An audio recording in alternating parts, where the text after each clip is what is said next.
Reminder that the opioid crisis started just after the invasion of Afghanistan. Afghanistan is producing 90% of total opium worldwide.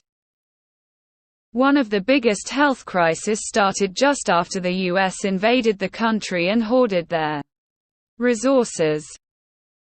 Then, pharma and the Gov thought that it was a good idea to create a need in consumers. After that, doctors started prescribing opioids like candy. But at the end, it is just greed or a well-thought operation. What destroyed so much families? If you believe that you aren't from rural America. It started in the 90s when pill mills kicked off. It was going before we rolled in. The people mostly responsible for the opioid crisis have names that end with Sackler. Now doctors won't prescribe anything to anyone. So now everyone is hitting streets for opiates and getting fent. The days of DRS giving out opiates is over. Nah dude, the opioid crisis started in the 90s. Back when people had multiple prescriptions from different DRS and all the pill mills just started?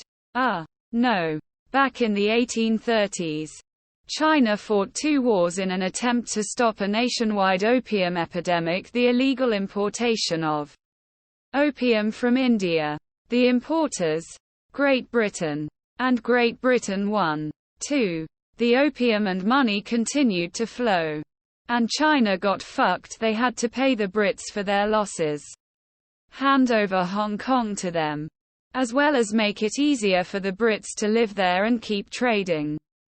Money talks.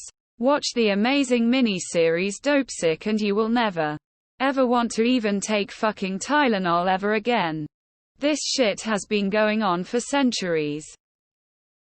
Are opium poppies actually needed for any of the synthesis prescription opioids that people were actually using though?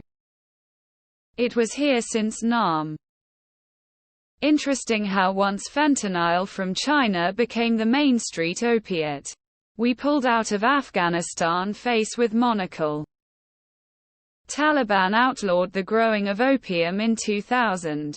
America invaded in 2001 and production doubled from what it was in '99. Now that fentanyl exists, CIA doesn't need Afghan opium anymore. Taliban outlawed the growing of opium recently again and tossed all the druggies in a warehouse to clean 'em up. Imagine if the government did that in California, lol. Most of the drugs that exploded in use during the start of the opioid crisis were synthetic opioids. If I recall, I feel as if the occupation of Afghanistan might have been more of an effort to control the natural supply of poppy, which ensures the synthetic market stays unrivaled. Small-town America from the 90s enters the chat. I'm pretty sure people have been dying of opium-related overdoses for hundreds, and perhaps even thousands of years prior to the US invasion of Afghanistan in the early 2000s. Opioid epidemic started in the early 90s. What did happen in the 2000s was the government regulatory and law enforcement response which pushed opioid addicts into heroin, and of course, as you point out, the US military was in control of the largest heroin-producing country during the entire decade. Make heroin great again. That doesn't really make any sense. You don't have to put boots on the ground to buy opium, and the cost of the raw materials is not a significant part of the cost of manufacturing opiates. There's no real reason why invading Afghanistan would make it much easier or cheaper to make OxyContin. They only left Afghanistan because synthetic fentanyl was widely available, and the poppies were no longer needed. The only solution is to stop the drug war and legalize and regulate all the drugs. Ration some if necessary. But that's the solution. All the others are anti-freedom and tyrannical. No, it didn't. My grandma was addicted to OxyContin in the 90s. My mom worked her whole career at a methadone clinic as a psychologist. It started well before Afghanistan. Jesus, what a stretch. This sub just actively questions anything with nothing more than coincidental timing and tenuous relationships between events like they're 14, and this is deep. But what about THISSS? Have you ever considered THISSS is basically this sub is a danger to society in that it actively promotes not skepticism, but instead willful ignorance, and that writ large across a populace is dangerous when everyone is. Correlation does not guarantee causation. I remember all the heroin being blamed on Mexican cartels, even though there were pictures of US troops guarding opium fields. I bought into a lot of propaganda when I was younger. But either I changed or the propaganda quality went to shit. It all changed about this time. Russia had the same thing happen when they went to Afghanistan as well. They dealt with it in a different way. Here though, they threw pills at everyone, and of course those are expensive, so an addict is going to try to stay in garbage all the time. If they can peddle this crap they will, because it's money. It's greed and stupidity mixed in with who cares on all sides. What company is going to say let's not make money? That'll please our shareholders. Instead they go crazy and think it'll never end. Today's opioids are mostly synthetic, and the base chems are made in China. And made a few vets a couple dollars. I remember opium flooding the market when friends came back from same friends guarding the poppies. I mean, if we invaded Afghanistan in 1998 then that would be true. Except we invaded in 2001.